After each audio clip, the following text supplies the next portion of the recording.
Déprimer quand on arrête de fumer, en fait, c'est très fréquent. Pourquoi? Parce que la nicotine sert de régulateur. En fait, ça devient au bout d'un moment la seule manière pour le cerveau d'avoir de la dopamine. La dopamine, c'est ce qui vous rend heureux. Et donc, vous n'avez plus qu'une façon de devenir heureux, c'est prendre de la nicotine. Et quand vous ne fumez pas pendant quelques temps, quelques heures, ou quand vous vapotez pas pendant quelques heures, le taux de dopamine va diminuer. Du coup, vous allez être anxieux, nerveux, et vous allez reprendre une cigarette ou de la nicotine, et ça va refaire monter ce taux de dopamine. La bonne nouvelle, c'est qu'avec le temps, ça s'arrange. La mauvaise, c'est que ça va être un peu difficile, puisqu'il faut réapprendre à votre cerveau à régénérer de la dopamine autrement.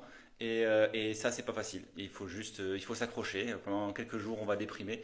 Et c'est d'ailleurs pour ça qu'on a créé un outil de gestion des humeurs et de suivi des émotions dans Quit, qui vous permet chaque jour de parler, de refléter, de réfléchir à votre état.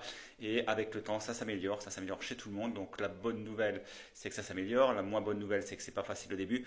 Et sachez que pour être accompagné à chacun de ces instants, à chacun de ces moments où c'est un peu difficile, il y a une application qui s'appelle Quit que vous pouvez télécharger.